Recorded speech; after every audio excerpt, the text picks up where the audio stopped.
আসসালামু আলাইকুম দর্শক শ্রোতা। 5 বিভাগে বজ্রসহ বৃষ্টির আভাস জানালো আবহাওয়া অধিদপ্তর। দেখুন বিস্তারিত।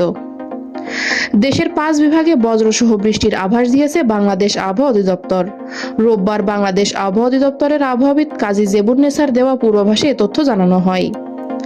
আবহাওয়াবিদ জানায়, সন্ধ্যা 6টা থেকে আগামী 24 ঘন্টায় রংপুর, রাজশাহী, ঢাকা, ময়মনসিংহ ও সিলেট বিভাগের 2-1 জায়গায় বৃষ্টি অথবা বজ্রসহ বৃষ্টি হতে পারে।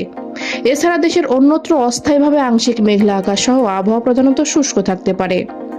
তবে শেষ রাত থেকে ভোর রাত পর্যন্ত সারা দেশের কোথাও কোথাও হালকা থেকে মাঝারি ধরনের কুয়াশা পড়তে পারে। প্রিয় দর্শক, আমার এই ভিডিওটি যদি আপনার ভালো লেগে থাকে তাহলে লাইক, কমেন্ট ও শেয়ার করতে ভুলবেন না। আর সবার আগে এমন সব গুরুত্বপূর্ণ তথ্য পেতে চাইলে আমার চ্যানেলটি অবশ্যই সাবস্ক্রাইব করে বেল আইকনটি বাজিয়ে রাখুন। ধন্যবাদ। এছাড়া সারা দেশে রাতের তাপমাত্রা প্রায় অপরিবর্তিত থাকতে পারে এবং দিনের তাপমাত্রা সামান্য বৃদ্ধি পেতে পারে।